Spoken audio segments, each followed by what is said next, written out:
میرے ہردل عزیز اسٹوڈنٹس السلام علیکم۔ سب سے پہلے آپ سب کو جمعہ مبارک۔ آج کا جو ہمارا ٹاپک ہے وہ ہے نہرو رپورٹ۔ یہ وہ نہرو رپورٹ ہے جس کے بعد مسلمانوں کے رستے اور ہندوؤں کے رستے تقریباً الگ الگ ہو گئے۔ 1928 میں پیش کی تھی مسٹر جواہر لال نہرو نے۔ اب تھوڑی سی اس کے بیک گراؤنڈ کے بارے میں بات کریں گے۔ جب وزیر ہند نے ایک دستور بنانے کی کوشش کی اور اس میں ناکامی ہوئی تو اس نے یہ کہا کہ جو ہندوستان کے لوگ ہیں وہ ایک دوسرے کافی زیادہ گروپوں میں بٹے ہوئے ہیں اور ان میں آپس میں بہت زیادہ اختلافات ہیں، تو ایسا کریں کہ وہ خود ہی ایک ایسا دستور بنا لیں جس پر وہ سب متفق ہوں۔ یہی بات اس نے پارلیمنٹ میں بھی کہی اور کانگریس نے اس کو بطور چیلنج قبول کر لیا۔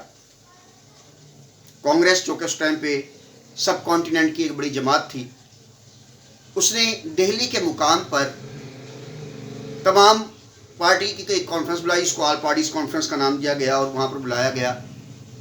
وہاں پر مسلمانوں کی بھی ایک بہت بڑی جماعت آئی اور باقی تمام اقلیتیں بھی وہاں پر موجود تھیں، اور وہاں پر یہ فیصلہ کیا گیا کہ اب ایک کوئی مشترکہ لائے عمل یا کوئی مخلوط لائے عمل یا مخلوط دستور تیار کیا جائے گا۔ 2 ماہ بعد پھر اس کمیٹی کا اجلاس ہوا اور اس کمیٹی کے اجلاس میں مولانا شوکت علی خان اور ڈاکٹر انصاری نے اس میں حصہ لیا، لیکن اس اجلاس کے اندر ایک مرتبہ پھر مسلمانوں کی مخالفت کی گئی، جس کی وجہ سے زیادہ بڑی تعداد مسلمانوں کی اس میں نہ شامل ہوئی۔ شعیب قریشی نے رپورٹ کی تیاری میں اپنا کردار ادا کیا۔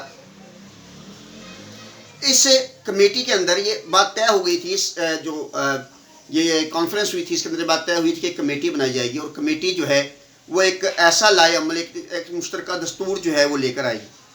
اب اس کمیٹی کے اندر جو ہے شعیب قریشی نے جو ہے وہ ایک دستور کی تیاری میں یا رپورٹ کی تیاری میں اپنا کردار ادا کیا، لیکن اس کمیٹی کے اندر مسلمانوں کی جو تعداد تھی وہ تقریباً نہ ہونے کے برابر تھی۔ اس کے اندر جو ممبران شامل تھے ان میں Pandit Jawahar Lal Nehru, sir S M, mister M R, Shoaib Qureshi, سبھاش چندر بوس، سردار منگل سنگھ، تیج بہادر، سر علی امام، ایم این جوش اور جی آر پردھان شامل تھے۔ یہ وہ لوگ ہیں جو اس کمیٹی کے ممبر تھے۔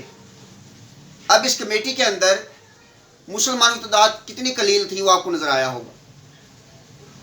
اب اس کمیٹی کے اوپر مسلمان جو تھے وہ راضی نہ تھے، مسلمانوں نے اس کے خلاف بات بھی کی، اختلاف بھی اس سے کیا، مگر پھر بھی یہ چانسز تھے کہ شاید کانگریس کوئی ایسی تجاویز لے آئے جو کہ سب ہندوستان کے لیے قابل قبول ہوں، لیکن ایسا نہ ہو، ایسا بالکل بھی نہ ہو سکا۔ اور پنڈت جواہر لال نہرو نے 1928 میں جو رپورٹ پیش کی اس میں اس نے ہندوؤں کے حقوق کی تو بات کی، مگر اس نے مسلمانوں کو بالکل ہی پستے کی طرف دھکیل دیا، اور یہی سے مسلمانوں کی اور کانگریس کی راہیں جدا ہونا شروع ہوئی۔ یہی سے مسلمانوں کو لگا کہ شاید ہم اس تسلط کے اندر نہ رہ سکیں گے۔ اب میں آپ کو بیان کرتا ہوں کہ اس رپورٹ میں کیا کیا کہا گیا تھا۔ سب سے پہلے کہ مسلمانوں کا جداگانہ انتخابات کا جو حق تھا ان سے لے لیا جائے، صوبوں میں آبادی کے تناسب سے نمائندگی ختم کی جائے۔ اس کے بعد انہوں نے کہا کہ مسلمانوں کے لیے 1/4 نمائندگی ہوگی۔ اس کے بعد انہوں نے کہا کہ مسلم اقلیتی صوبوں میں ان کی آبادی کے لحاظ سے نشستیں دی جائیں، اضافی نشستیں ختم کر دی جائیں۔ مغربی سرحدی صوبوں میں ہندوؤں کے لیے اضافی نشستوں کا مطالبہ کیا گیا۔ صوبہ سرحد میں اصلاحات نافذ کی جائیں، یہ ان کا مطالبہ تھا۔ سندھ کو بمبئی سے الگ کر دیا جائے، یہ بھی ان کا ایک مطالبہ تھا۔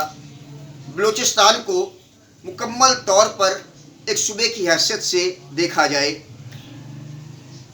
مسلمانوں کے پاس جو 1/3 جو ویٹو کرنے کا جو حق تھا، 3/4 اکثریت کسی بھی جماعت کی جو تھی وہ ویٹو کر سکتی تھی اگر وہ کسی بات پر راضی نہ ہوتے تو وہ بھی مسلمانوں سے لے لیا جائے۔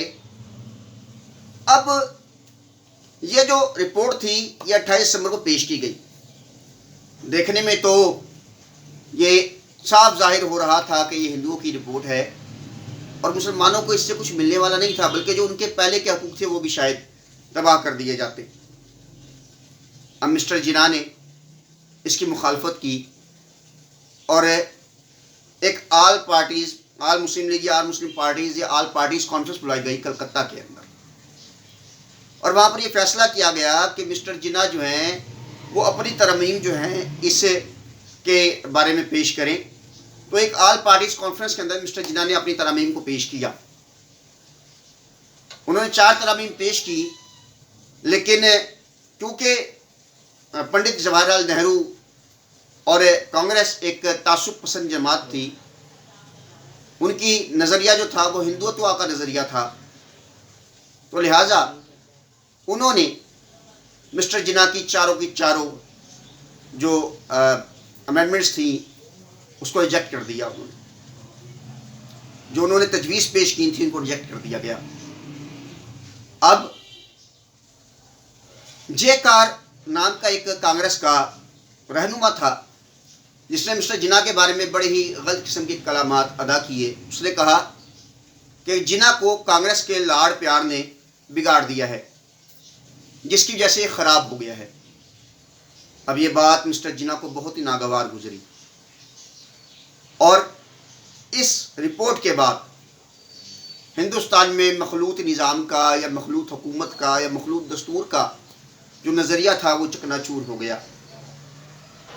مسٹر جناح نے کہا کہ اب یہ 2 قومیں ایک ساتھ نہیں چل سکتی۔ آپ وہ شخص تھے جنہوں نے سب سے زیادہ محنت کی تھی ہندو اور مسلم اتحاد کے لیے، لیکن 1928 کے بعد جناح کو بھی یہ نظر آنا شروع ہو گیا کہ یہاں پر ہندو اجارہ داری ہے، اور اگر مسلمانوں کو اپنے حقوق لینے ہیں تو انہیں اپنی جد و جہد میں جو ہے بہتری لانی پڑے گی۔ اور پھر مسٹر جناح نے کوشش کی کہ وہ تمام مسلم جماعتوں کو ایک پلیٹ فارم پہ جمع کر سکیں۔ آج کا ہمارا ٹاپک یہی تھا، امید کرتا ہوں آپ کو پسند آیا ہوا۔ Thank you very much.